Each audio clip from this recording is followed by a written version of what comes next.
is the epiglottis, that you can see quite readily.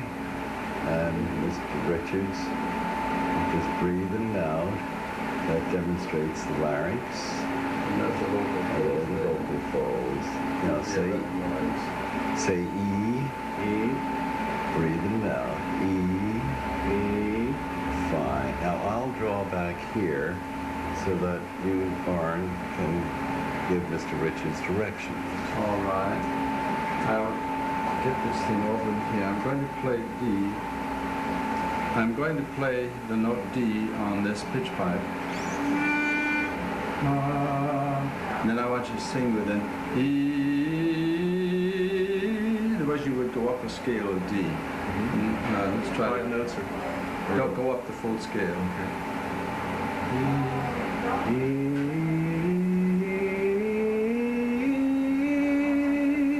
That's right. Now, if you're in the club and you had one of your climax in the piece, how would you do that?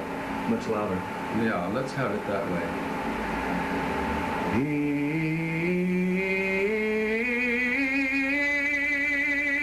That's the idea. Now, do you have any special phrase in a song as you get to the end of a song? That is D. And piece, you can just mouth the words and sing it as you would be singing that phrase in the song. Just let it go ahead. I don't understand. Just as you would sing the phrase in the song. I love you very much, or whatever it is in the song. Yeah. And just sing it as I would there. Yeah, just sing as you would ordinarily. The masquerade. Yeah, that's good. Is that D on the in the piece? That's a high C. It would be a C. Yeah, So I could take it out. Well, I was on D right then. Then that might have been D. That was D. Yeah. So, okay. Do you feel that it's any easier in any part of your voice, or is that always a rough place for you? It's easier on the bottom. Yes. The middle is fairly easy. The high notes are most difficult if sung softly.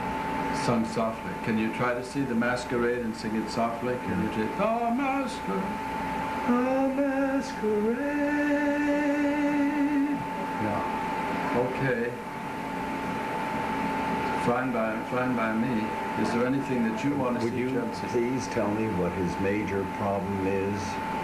The major problem is fatigue, especially, and the singing of these high notes is very difficult for him, and his voice gets tired. So by the end of the evening, there have been times he's been just practically voiceless.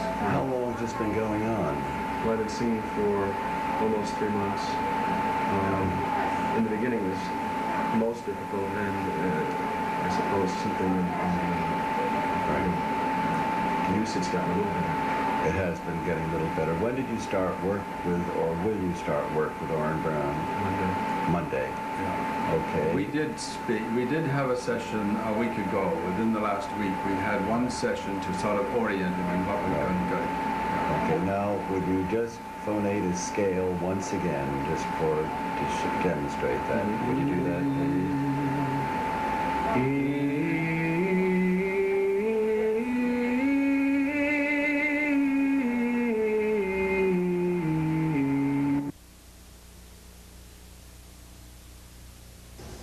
This is our second meeting on TV. We met exactly 4 weeks ago for the first interview, and in the time in between we have been working together twice a week in 1/2-hour sessions. And I'm going to ask Ken to show you how he starts his practice at each session.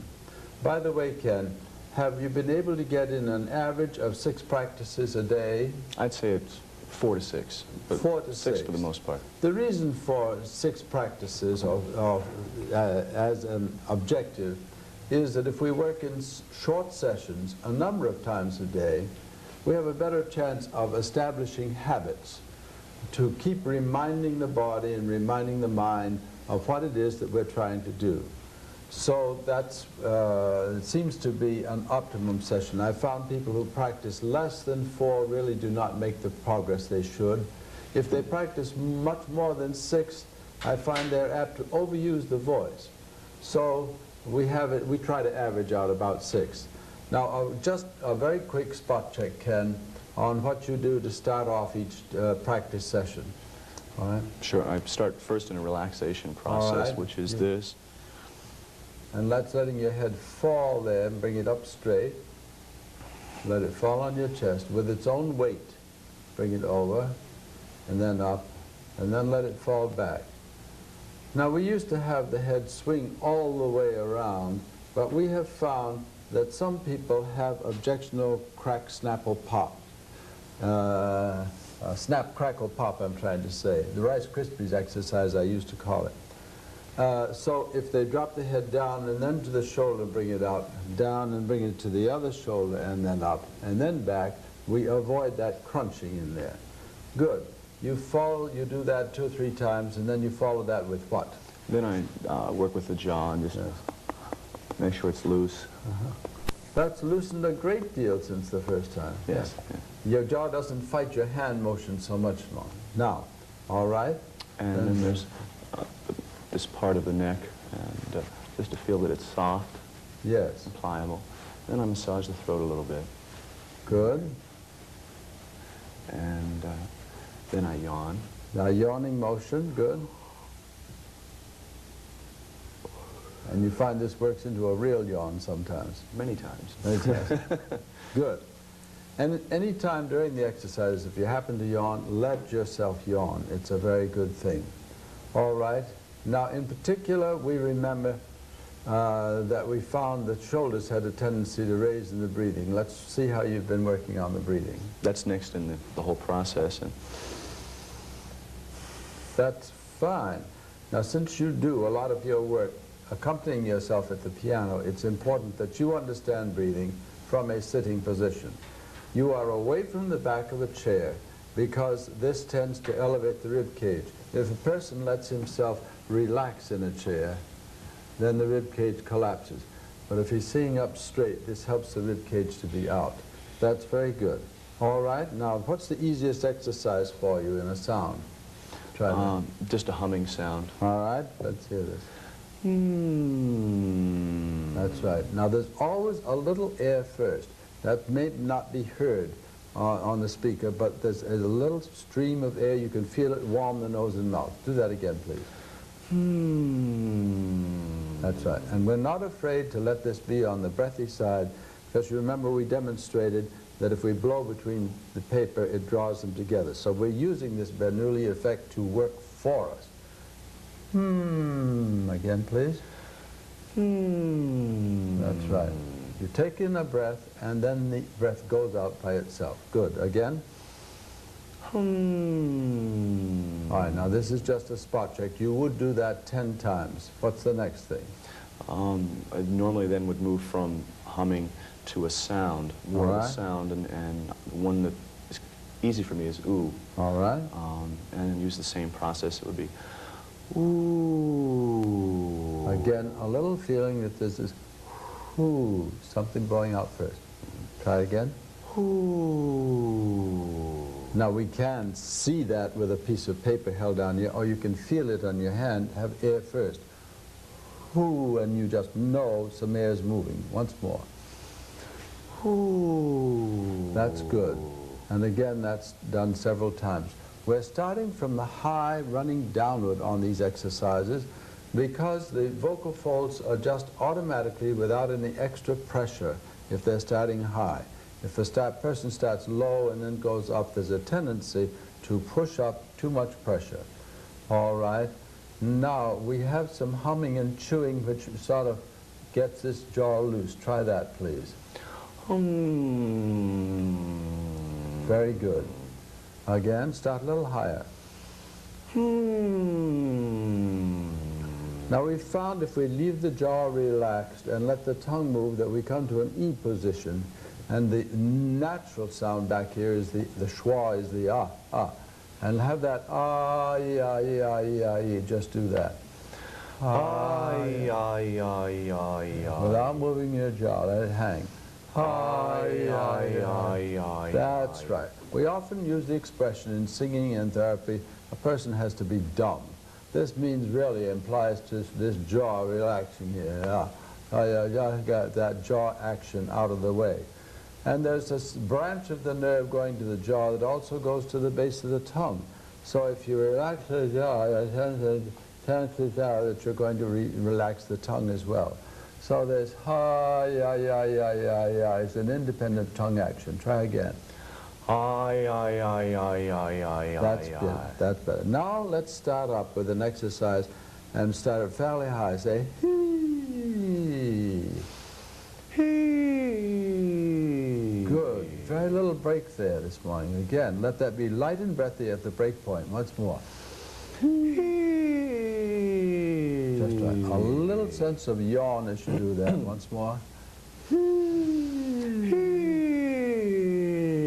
Very good. Now I would say do that 10 times, but do it 2 more for now. Good. And once again.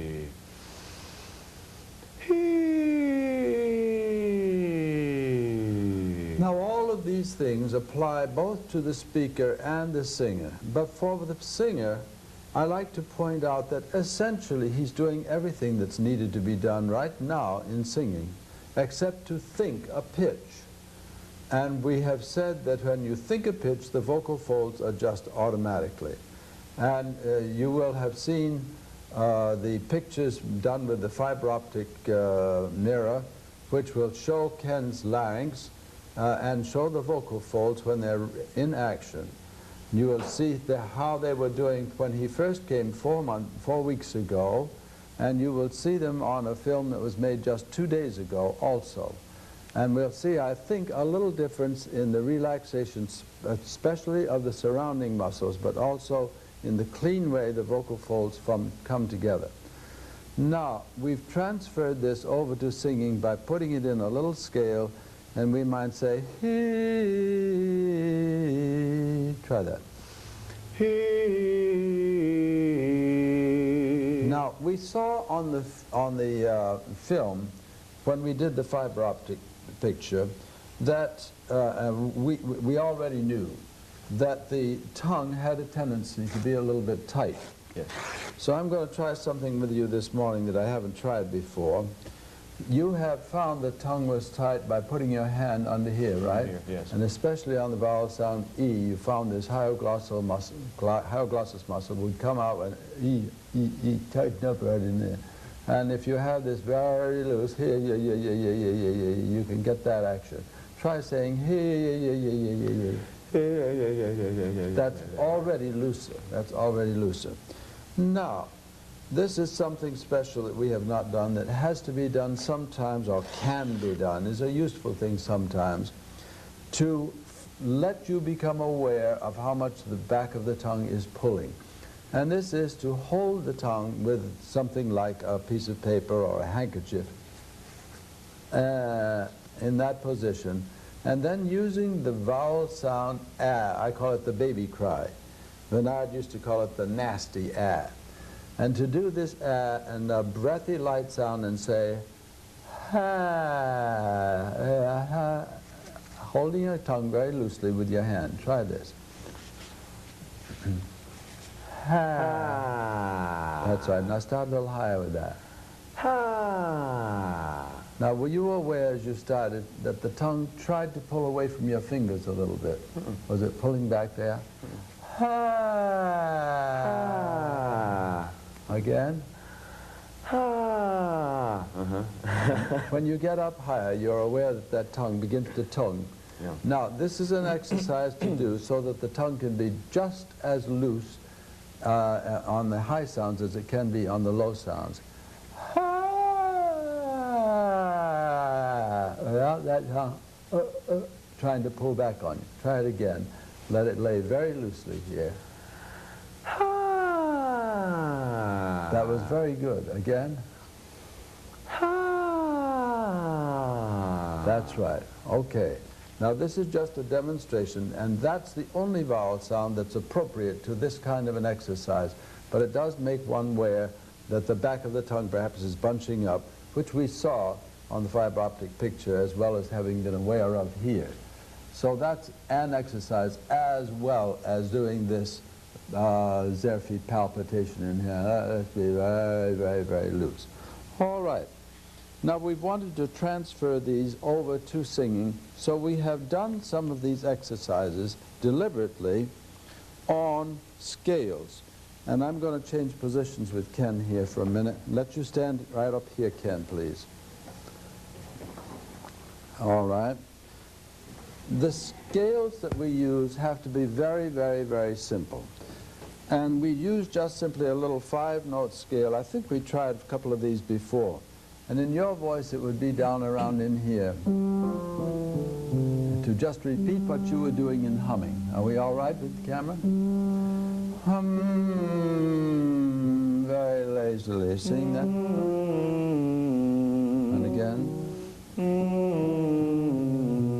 You see, this is like our sigh, only now we're thinking definite pitch. And up here. Just come along as if you're going to say, only you think the pitch. Very lazily sing. That's right, very loose with the tongue and jaw. Now another little variation on that is to make an arpeggio out of it. Just do that on who, say, who, sing, who. Now sometimes we have to go up. So having established what it is at the top, we'll then come back and say, who, and like a roller coaster, let it go back up with its own momentum without any push. Sing, There's a little flip on the top note. Did you notice that? Yes. Try to leave it as relaxed on the top. A lot of this off feeling back in your throat. Again. Lightly. That was better. Again.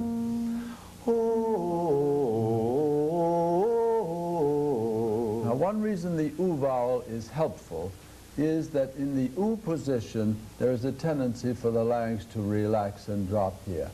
And so if you think, first of all, you have the and then round your lips. Ooh, and on that pitch. Ooh, let it be light and breathy as it goes up. Ooh. That's the idea. Now, you've been trying these exercises on different vowel sounds, and then to move the tongue a little bit, we've done an exercise like this with the jaw loose, brought some consonants in, because we have to have consonants to articulate words. So we've said, guy, lie, guy, lie, guy, lie, guy, very, very lazy. Sing. Guy, lie, guy, lie, guy, lie, guy. And I don't mind these sounds being a little breathy because that means the vocal folds are going to be loose. So again. Guy, lie, guy, lie, guy, lie, guy. Once more, again. Guy, lie, guy, lie, guy, lie, guy. Now, these are the principles. We can use different consonants. For example, you can say B, D, B, D, B, D, B. B, D, B, D, B, D, B. That's the idea. And all sorts of patterns that we don't have time to illustrate here, but the principle is that everything that articulates should be loose while the sound is coming through at the same time. Now perhaps you could sit down and give us a little demonstration. We've made our little shift in position, so it's brought you over to the piano bench where you habitually do your little nightclub act, as it were, right now. And I'd like to have you give us just a sample of a song that you might be doing in the club. Okay. If you have time after the show, come on back and say hello. We'll have a drink and talk of years ago. I promise you that you won't see me cry. And when it's time to leave, we'll say goodbye. Oh, let's have some more. That's fine. Very nice. Now, I would like to ask you, Have you had, you've been sort of working along while we've had the therapy. Have you had any comments made? I know you've probably been self-conscious about making little changes. Have there been any comments made about your singing and so forth by you? Yeah, I've noticed several things, one of which is that the nature of the comments that I get have changed. In the past, many of them were about repertoire, and now I find many of them being more about the voice, and some of them even ask, could you do this, or could you do that? They seem to be responding to what's happening. Another thing is that I found that my sense of what I hear is often that I don't like it. It's new, it's different, I don't understand it yet. But I found that the response has been, when they describe it, is that it's more mellow, it's more pleasant. It's always in a positive adjective. So it's been Have you positive had any generally. auditions for new shows or Yes. new appearances? What's happened with the difference in in audition? Yeah, I think you had an experience. Yeah, I had an audition just 4 days ago. And for the first time in an audition for me, someone said, "My, you're awfully well trained." Well, that was so very nice. They can sense that there is something happening there that's right. And I think you remember saying, somebody talking about the song that you used to screech in or something like that, but you don't do that now. Was that the general consensus? Yeah, well, it wasn't until I started doing this work that I ever heard the word screech in reference to me, only because I don't do it anymore, I guess. Yeah, fine.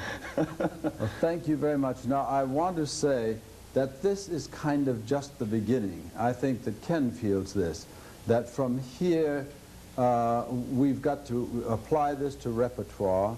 We've got to find what repertoire is best suited to the voice, and then we've got to find out what those hard places are in a repertoire so that we can work them out and find an easier way to do it. In other words, for the singer, sometimes getting the voice into a healthy state is just the beginning, not the end. Right now, what task would you like him to perform? We say on E, we take a scale of D and sing it up. On what? On E.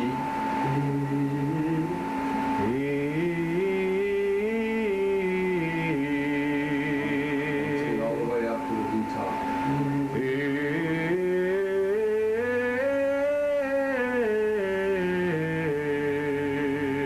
Right, good. And do you want to sing a fragment of the song? Go ahead. If you have time after the show, come on back and say hello. We'll have a drink and talk of years ago. If you will see me, we'll say goodbye. And when we go, we'll say goodbye. That's fine.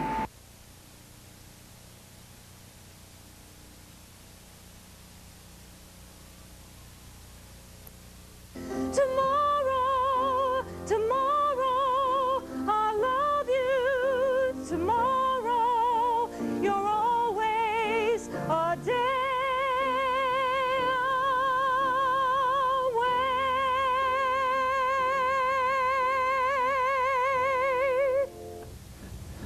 May I call you Sylvia? Of course. Thank you. We're not going to go into all of the details that I have on my record, for example, age, address, and so forth. That's not necessary. But why we do want to get down to brass tacks, and that is why you came to see me in the first place. I've been having trouble singing the way that I feel I am capable of singing, and it has not been a pleasurable experience for me lately. Where are you singing, and what kind of music do you do? I sing primarily show music, and I've been auditioning for musical comedy productions, Broadway. Now, when did you, have you done some study in singing? Yes, I have. How long? I've No, been s- don't name any teachers, but I've been studying for about 3 years. about 3 years. Did you do much singing before that? I've been singing ever since I was 8 years old, yes. Oh, well, that's, not to have any incriminations about age, but that's a respectable time. And at that time, how did you learn your music? I sang along with records. You sang along with records, Yes. the radio, and Yes. so forth. And who were your idols? I would say Barbra Streisand. Barbra Streisand. That's a good, very good example. Now, in other regards to your voice, have there ever been times that you lost your voice yelling after yelling at games, or were you ever a cheerleader, that sort of thing? Well, no, I was never a cheerleader. I lost my voice once when I was in high school. I was performing in nightclubs, and I was doing 4 40-minute sets a night, and I was doing very difficult material. Loving Streisand, I did a lot of her material, and after about 6 weeks, I had to go on vocal rest for a month because I had developed little nodules on my vocal cords. Aha. So that was when you were in high school. Yes. And did they clear with the voice rest? Yes. And was there anything else done about that at the time? No. I see. Are you aware that as you speak now, there is sort of a little rasp that comes into your voice once in a while? Yes. Because although you are primarily interested in the singing, I am aware that that is there. Have you become conscious of that recently, or was that always there? Or when did you first know that you had that little rasp? I was conscious of it with my last teacher. She used to tell me that when I spoke, I tended to press down. I see. And she used to say, speak up, keep it up. But that was never, you were never aware of that in high school No, I or wasn't. college? No. So she made you aware of it? Yes. So it could have been present for a long time. Yes. It could have even been present from the time that you had vocal nodules in high school. But you were just used to it and you just didn't think about it. It's very possible. I know that there are cases where children have practically been born with this kind of thing. For example, they had croup, they were a croupy baby, and so as they were learning to talk, they had that croupy condition, and they learned to talk while that was present. And so mother would say, well, Johnny always did sound husky, not realizing that this was not the norm for Johnny, but that it was because he learned to phonate and use it while he had an unhealthy condition. We found in many cases it goes really way, way, way back there. Other times people pick it up because they have a cold and laryngitis, and they keep on yakking while they have the laryngitis, and so they just simply sound that way, you know, and then it becomes their habit of speech. And this is what we call the chronic laryngitis. Physically, there's really not so much wrong except maybe a little reddening on the vocal folds, but they get by with it, unless they are in the position where they have to use the voice professionally. And then they have to use the voice more, and this becomes a problem. And I think that possibly this is a little bit behind your own problem. Do you have any allergies that you're aware of? No, I don't. Not that I know of. Were you ever the victim of any severe childhood diseases that you know of? Not that I know of. I know that I once was delirious from high fevers, and I did have tonsil problems, yes. I had to have my tonsils out at a very early age because I used to constantly get inflamed throats. Aha.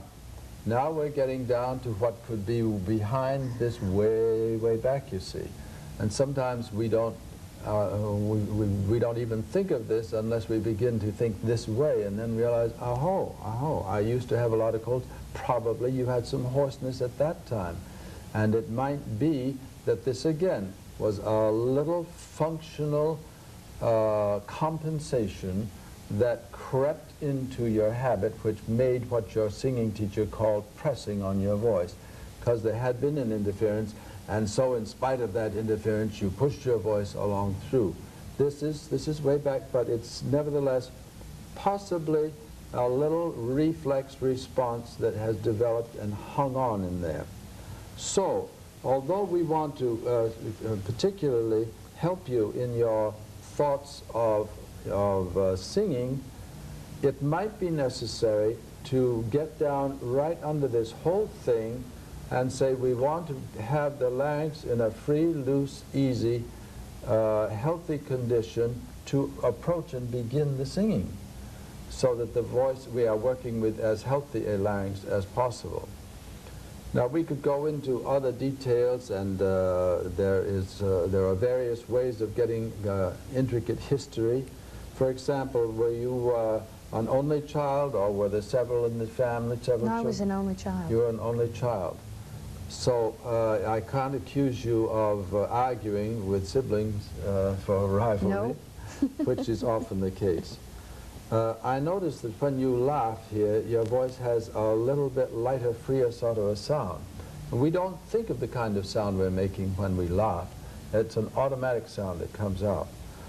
All right, I think we've hit on some of the high spots. Jackson, again, tells us in his books, The Diseases of the Larynx, that children have some 36 different diseases that can affect phonation. And he puts that up to 60 different diseases with adults that can have an effect on phonation. We're not going to go through all of those. And I don't ordinarily, because I think we've hit on the most important things. Now, I met Sylvia a week ago first, and I didn't want to delay this whole thing for a week. So I asked her to try some of these very fundamental beginning exercises. I'm going to ask her to give me a spot check now of the way she has done these exercises. The first was relaxing the neck muscles. Do you want to do that, please?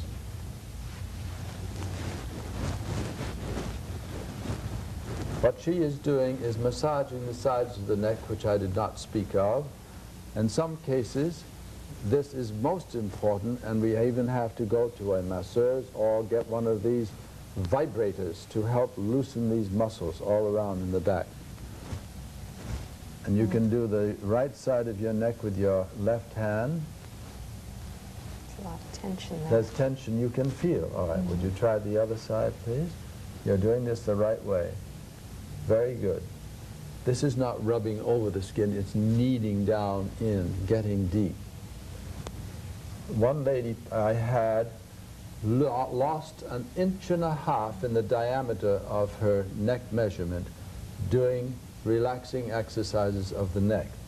This was told to her by her dressmaker, who said, "You've lost a lot of weight." She actually hadn't lost any weight, but she had lost a lot of neck tension. Next thing, and bring it up straight. Now, I used to have people go all the way around, but I have recently understood that in some cases this puts a strain on the muscles and makes this crunching. We call it the Rice Krispies exercise, snack, crackle, pop, and we want to avoid a lot of that. So by dropping the head forward and then just bringing it to the shoulder and then up, we avoid a lot of that crunch. And then drop again and go to your left shoulder and bring it up straight. Now as your head falls back, let your mouth drop open. And let it swing back and forth there. Good. Thank you. We're just making a quick spot check, and if you were practicing, you might want to relax a little longer. Now, if one goes through a yawning motion, there's a stretch all inside, and with X-ray films we can see all of this moving. It almost looks as if the spinal cord bent out a little bit. So imitate a yawn. You're very bored now, right now. That's right. Good. That's very good. I'm sure this must be good for the throat. The famous singer Flagston said, "I yawn a lot." And we know she was a very great singer. So, also with this rolling of the neck, I know it must have helped singers, because I was acquainted with a young lady who had sung with Ezio Pinza. And she said between acts he was always letting his head roll around and flop around. Either that or tickle some pretty chorus girl walking by. His two favorite forms of relaxation, perhaps. Now, the next thing would be this massaging of the jaw and moving it.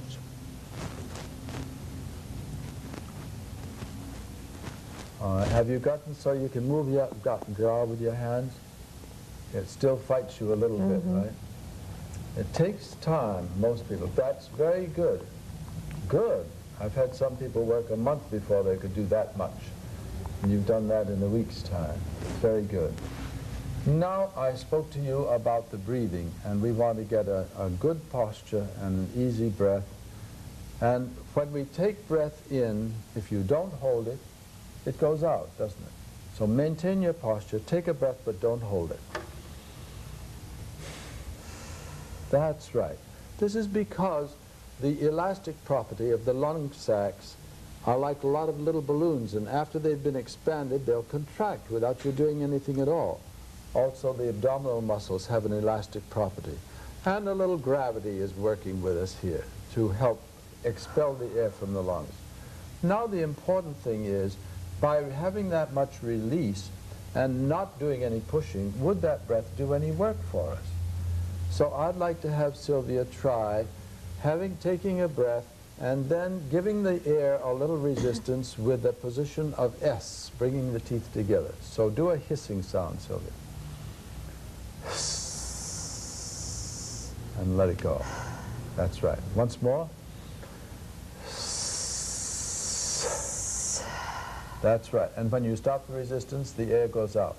While you were having that S sound, did you feel you were pushing the air out? I felt a pushing down. This is the sensation that we have, that we're pushing.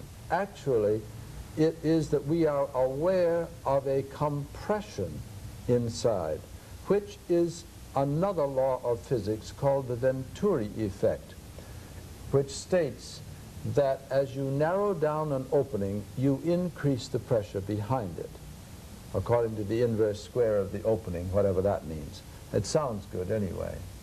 So nature has automatically given us energy for a sound because we have given it an interference, and then the air works. Now the only difference between this hissing sound and your phonating a sound is that the vocal folds come together and make an interference, and I showed you how blowing the paper, this draws the vocal folds together. So I would like to have you use this very lazy, sloppy sound of and take a breath and say, ha. Ha. That's right. Do that again. Let the jaw drop very much. Start a little higher. Ha. That's good. An easy breath now, and do it again.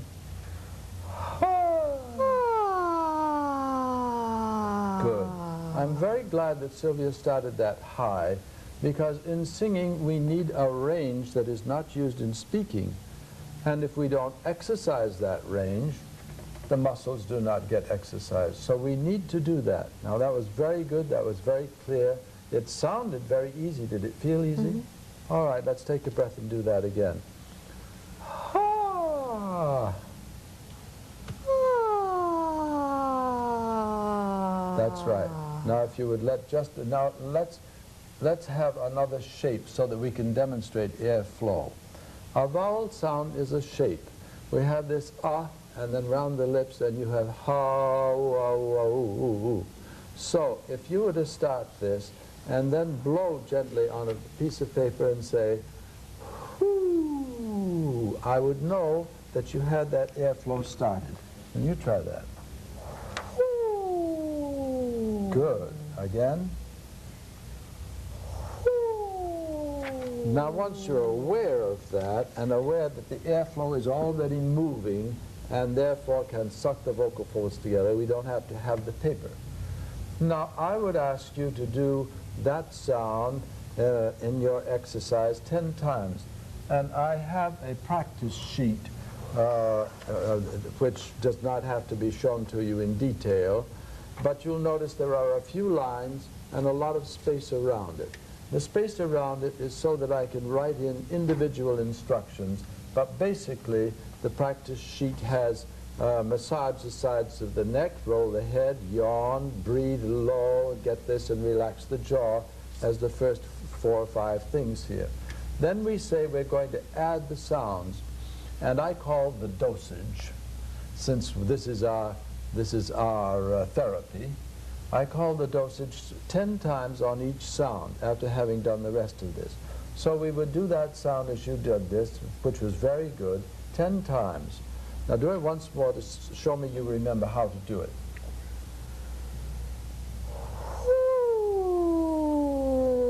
Yes. All right, that wasn't quite as spontaneous as the one before. The air wants to start and then pop. The sound just comes all of a sudden. That was more spontaneous. Did you feel the difference in that? One, you saw, oh, I'm going to creep up on this sound. The other, I don't care, and it just came. That is an automatic response, and that is very important. Now let's try another vowel sound, and to establish an airflow this time, let's have the letter S, and let's say C, and feel that it just falls out. C. That's right. Good. The jaw wants to drop easily, and E is a tongue position. Ha, ya, ya, ya, ya, yi. So you're saying C.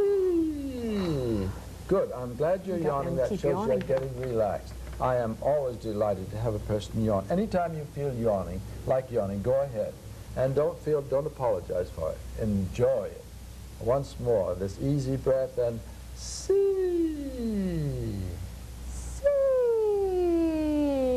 That's right. Letting all of these muscles relax here in your lips and everything, because E is not made this way. E, this is a tension. It's ha, E. You drop your jaw. C, feel like a big grip. C again. C. Very good. Now, we're not singing, but do you know you're doing exactly the same thing as singing, except to think a definite pitch, because you have covered a range. You've started high and you've gone low. So you are actually laying a foundation of singing an easy sound by releasing an easy sound this way. You're doing this so well that I'm going to experiment with another sound. Let's have the rounding of the lips for an O, and do this like a little child who's very much surprised, and the child says, "Oh, oh, is that so? Oh, oh." Go ahead. Oh. Again, an easy breath now, and then, oh. Right. Oh. Good. Again, head so loose. Oh. That's right. Now, in starting high this way, we are also getting into a different function of the vocal folds, and that is the adjustment for a high sound. And in that kind of a sound, the sound at first, in beginning stages, is a breathy, light sound. And we are deliberately letting the sound be breathy because there are two fundamental energies for making sound. One is the muscle adjustment, and we could have so much of that energy that you could not make a sound at all. You'd close up with all these muscles. On the other extreme, you could have so much airflow and so little muscle action that you had no sound. So there's got to be a balancing somewhere in between. But I would like to have it on the side of too little muscle action, since this is a hyper function. Thank you for yawning. And now that laugh was so beautiful and loose. I want you to be aware of how very free that is. So we want to have these sounds a little on the breathy, loose side because we're trying to loosen up the voice. Now, if you were to do the first of these exercises that I've given you, the relaxing, and then we're to do the who, the ho, and the si, let's add one more, let's have humming. This time, you'll feel the breath coming out of your nostrils if you say,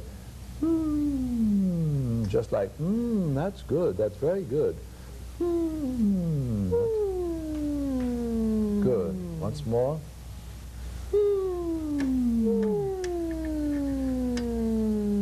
Good. Now, if you were to do that humming and add what Virchow calls this chewing, you would have these loose muscles here now. Let's try that.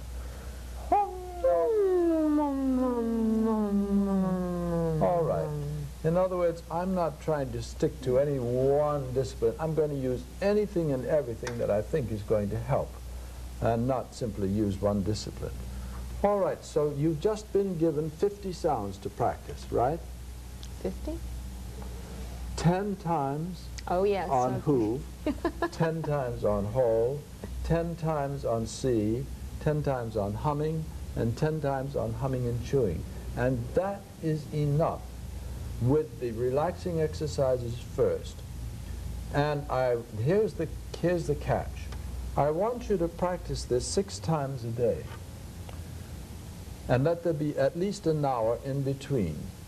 And it will not take you, it should not take you over 10 minutes to do this. I don't want you to hurry through it. But when you've done it, all right, you've done it.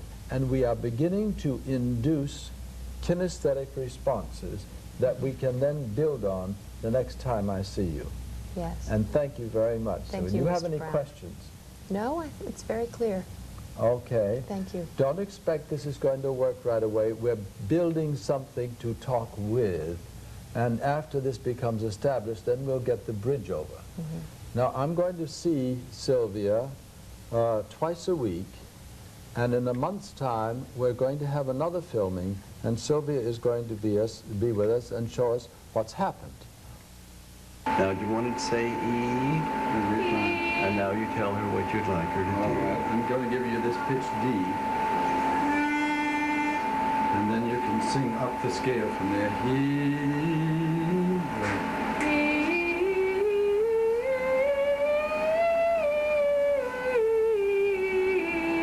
If that was a song and you had to get that top note rather loud, how would you do that? You're in the show.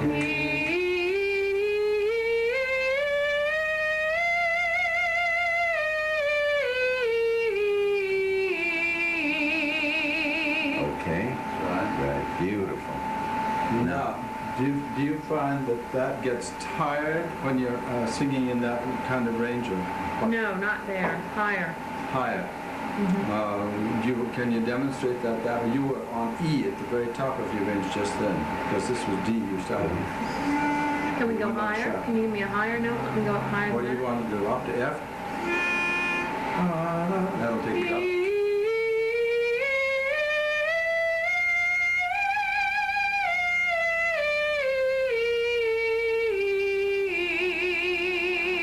That's it. Well, you did that pretty well. But if you have Maybe even higher than that. you take it wherever you want. What do you want, a G or an A? This is an A. Well, let's see. G, I think, would be about it.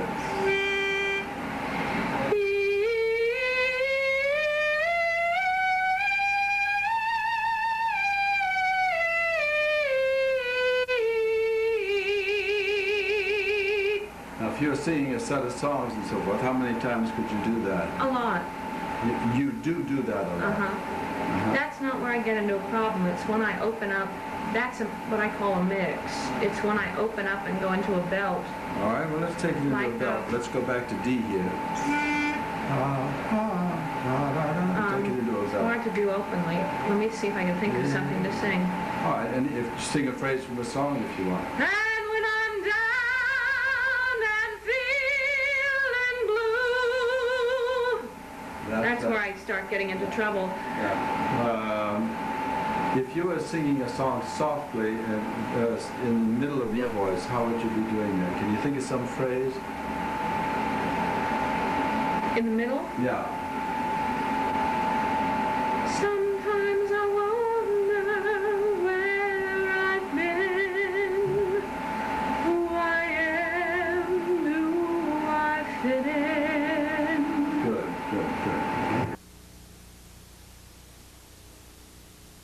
A month ago, we were just starting with speaking sounds, and you have the same warm-up that Ken has. It's the same for a man as for a woman. So since he has done those, we'll not do those with you, but only some singing exercises, because I want to illustrate something else in the singing. First of all, there's a little warm-up in the humming, as if you were sighing on an M hum. Almost slide it, see? Again. Feel complete release on that. Good. Almost spoken. That's right. The reason we like the M hum is because the throat is in the position of an relaxed vowel, and then you just simply close your mouth, you've got inside, and you're using an M sound, and all the muscles are relaxed. Now, start again, the humming. Good.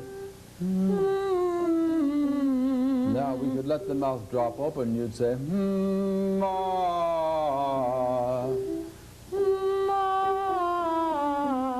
again. Almost like talking here. This is why you do talk. Good. Now we can take the other scale. Good.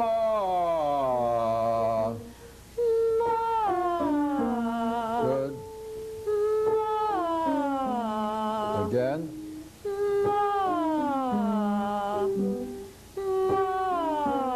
All right, now another vowel sound here easily. It's still in your throat, and you round your lips and say, ho.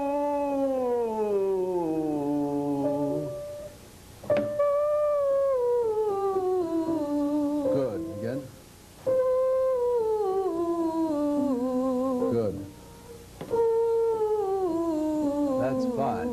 Now, we have said that we like to have pitches respond automatically. So there's a little exercise we can do to extend into the upper range that lets you do this so quickly that you don't have time to set muscles. And it's an exercise like this. And let's take this on a very relaxed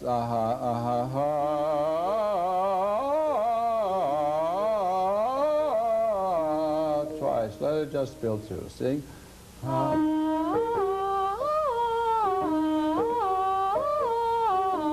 As if everything stayed low here, and you just let that flip over, and you take anything that you get up there.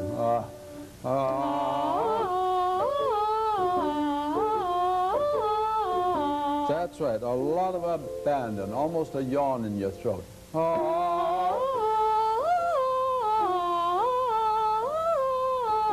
Fine, and it just flips into that top note, no strain.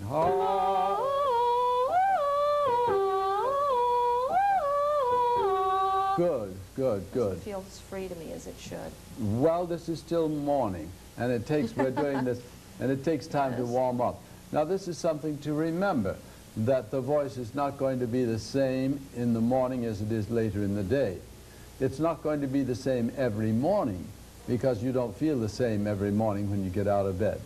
But what we're trying to do is an exercise that will prevent you from clutching at the top, going, you see, but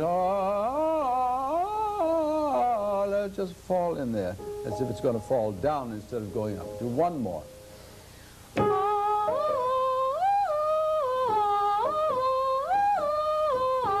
That's the idea.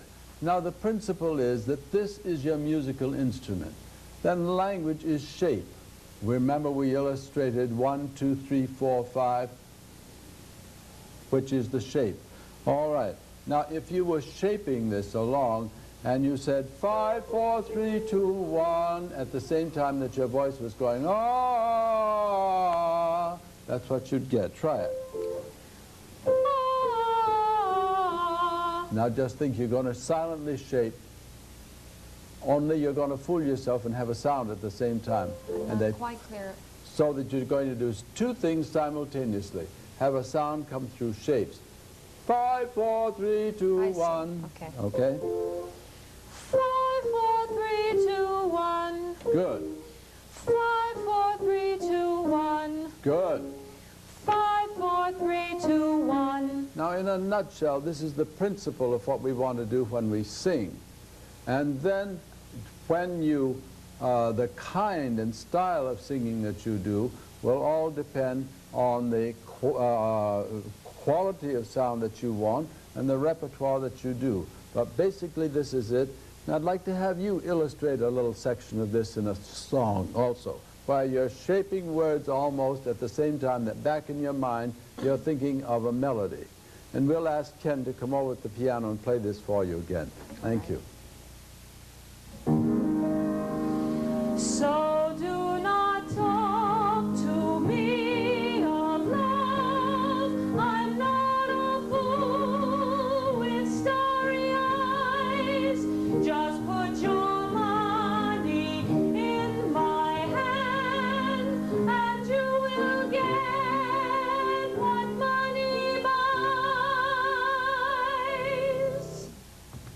Thank you very much, Sylvia. All right, we had the singing D, and then you sang up the scale. Okay. All the way up. Up to that. That's down there. Good. You want to sing it a little fuller, and then just let it ease off as it goes up?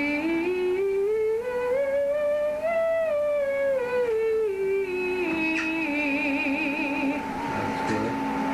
And can you think of a phrase of a song that you want to do? Just, So of course I became as befitted my delicate birth. it's a good start. What happens after that? The most casual bride of the murdering scum of the earth. Okay. You've tried some high notes before, going up to G, and I'll give you a G, and you can just take it up an octave or whatever you want.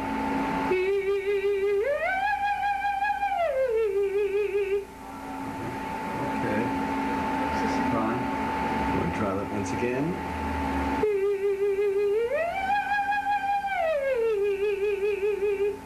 Great. Anything else, Aaron? Fine for me. Okay.